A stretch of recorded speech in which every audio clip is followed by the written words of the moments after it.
Plants also have organs. Leaves are where photosynthesis takes place, producing food for the plant. Water also leaves the plant through them, allowing transpiration to take place, the diffusing of water into roots and up the xylem.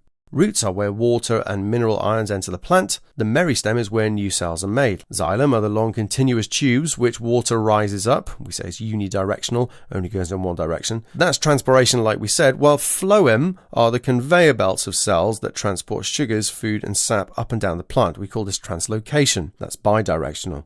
The rate of transpiration can be increased by increasing the temperature, decreasing the humidity, and increasing the air movement. All of these result in water evaporating from the leaves at a faster rate. Just for triple real quick, the lack of nitrate ions means the plant can't synthesize proteins effectively, and that stunts growth. Chlorosis is the scientific term for the yellowing of leaves. This can be due to magnesium deficiency, as it's needed to make chlorophyll. I've also made videos covering whole papers to help you in your revision. See you next time.